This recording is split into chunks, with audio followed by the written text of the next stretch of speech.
the Lord will use certain nations to discipline the Jews. The Lord will use certain nations to discipline the Jews.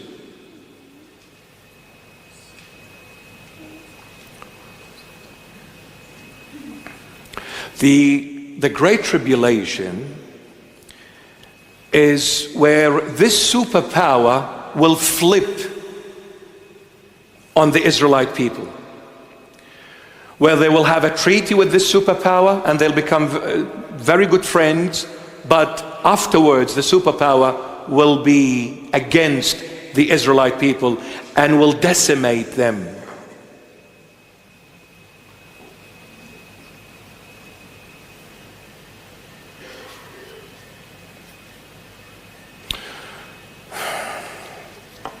Her grapes are fully ripe. The Old Testament is the vineyard, is the vine tree. I want to read you, actually I'll come back to it. So what will happen?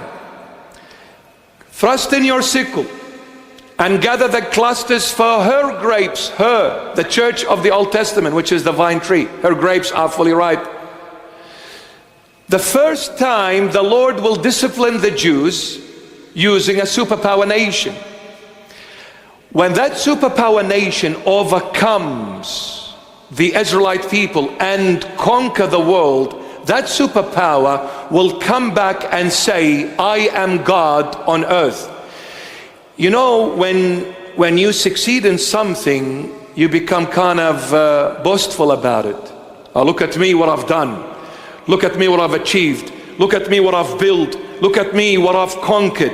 You know, when you achieve something at a very big, large magnitude, all of a sudden you become so much of a show-off, you lose track that you are nothing but a minute piece of dust.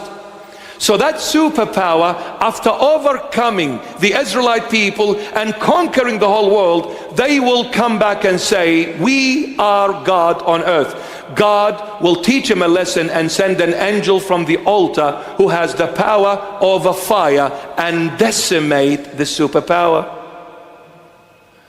Just like he did in the Old Testament with certain people, he will do it in the end times. He is the same God. The Israelite people of the Old Testament, every time they walked away from God, God brought a nation, striked the Israelite people, disciplined them, taught them a lesson they never forgot. When they were actually disciplined by that nation, they woke up and repented to God and said, please God, have mercy on us. When they came back, God struck that superpower or that nation which he used. Because that superpower in the end times is a pagan one. It's a beast. Godless. More than likely, it is the Chinese regime supported by Russia. More than likely. There are some amazing Chinese people. Man, I love you. You're so cute. Huh? Ni hao, ho ho. Man, I love you. Till now, I'm trying to learn how to eat with those two chopsticks. But I'll grasp it one day. There are some wonderful Chinese people, but the regime is godless. Godless. Their symbol is a dragon. What is the dragon in the Holy Bible? Satan, isn't it? And they go and play the dragon in the streets. Dong, dong, dong, dong, dong, dong, dong.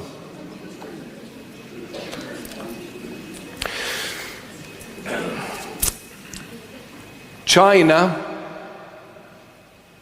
has now a stronghold in the Middle East. So as Russia. See, they go together. I don't want to give you too much information, right? Yeah, you probably already know. Maybe you know more than me. I don't know. Probably you do. China and Russia will always be together.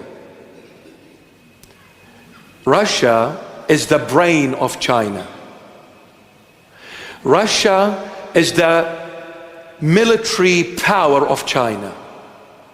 They are the one who give them all the technology, weaponry. It's the Russian people are with the brains.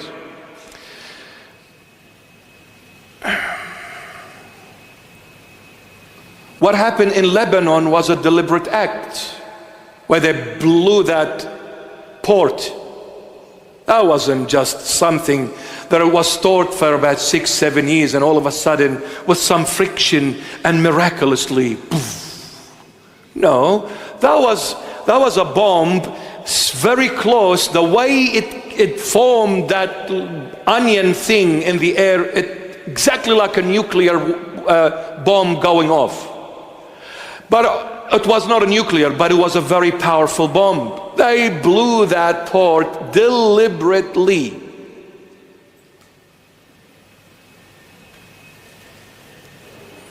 Russia is in Syria.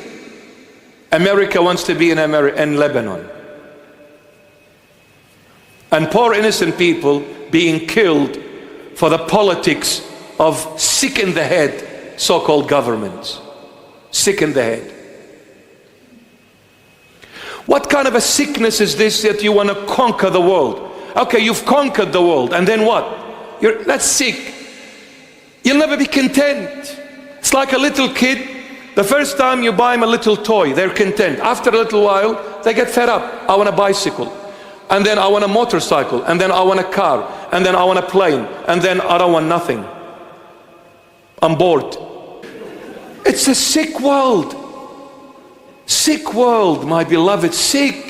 The end is the grave. What conquer? You conquer nothing, because you have nothing. It is God, Jesus Christ, who gave you everything and made you someone special. Without Christ, all of us are nothing.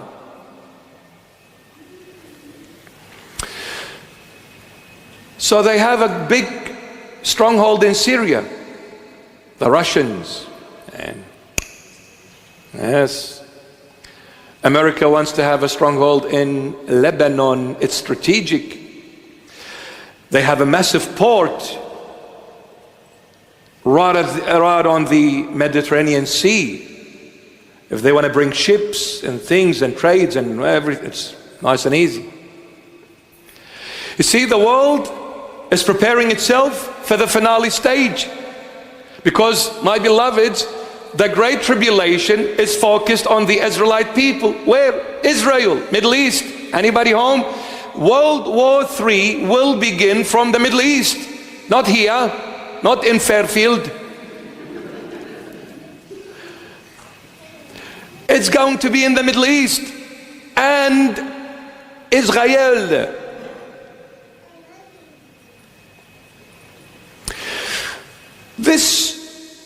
There will be nations coming to really give Israel a hard time.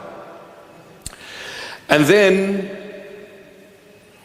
after they strike Israel, that superpower will say, I am God.